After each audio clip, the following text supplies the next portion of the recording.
Our app, Rent to Buy, provides solutions to consumer lease issues at your fingertips. We teamed up with the Civil Law Department of Legal Aid New South Wales, working closely together to understand and capture prominent issues that they and their clients are exposed to.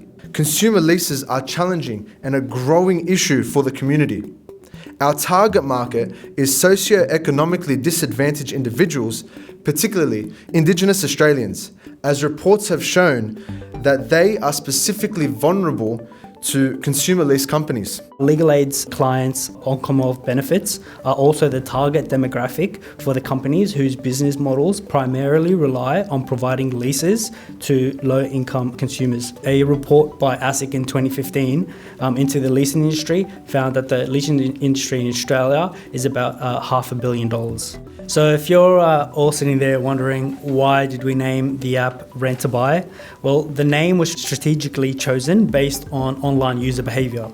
We researched the most common keyword search queries used in search engines like Google around the consumer lease space, and we found that the Rent to Buy keyword had an average search volume of 4.4 thousand in a month. You can see it's well above all the other competing terms. We also built a website, landing page, which will direct the users to the live app. The purpose of this website is to compete for the keyword Rent to Buy organically without having to pay for ads.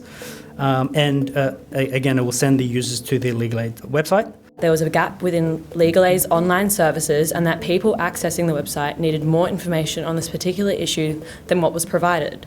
Our group then identified that there was a gap within Legal Aid's online services and that people accessing the website needed more information on this particular issue than what was provided. Sarah explained that the area was a high volume repeated task area for her team and that it would only increase due to the current circumstances. We asked ourselves the following two questions.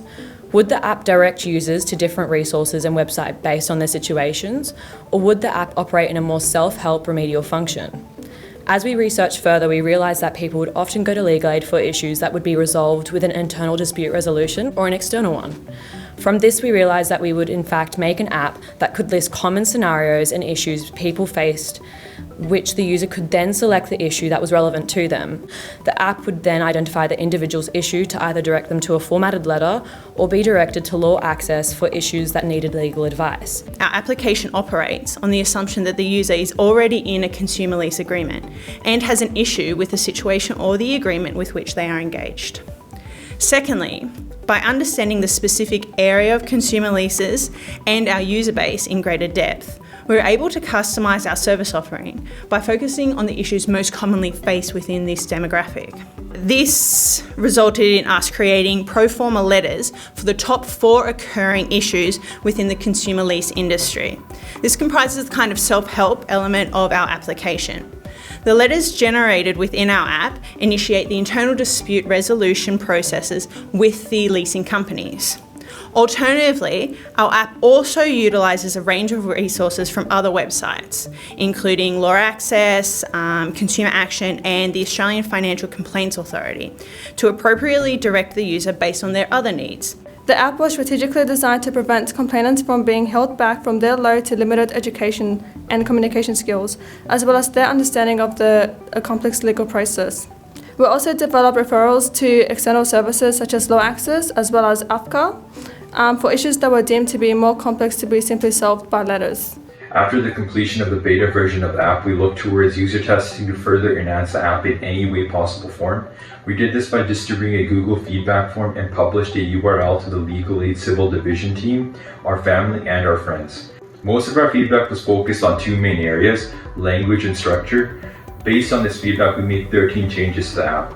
This includes but is not limited to data validation prompts, which require answers before the app can progress, a more detailed introduction page, language changes to increase simplicity, case study changes to make the situation provided more relatable, and a detailed process of what happens following letter generation.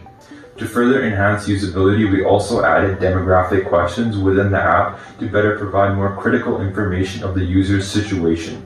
This information would then be included in the generated letter, which would be sent to the vendor. To continue to promote user usability, we also consider the future updating that would be required by our community partner, Legal Aid New South Wales.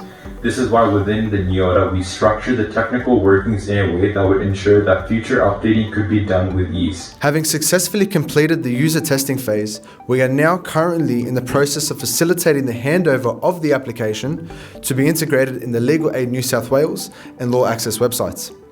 We have confirmed with NEOTA that training and support and documentation is available. IP rights for images have been purchased to allow immediate integration of the app for both websites.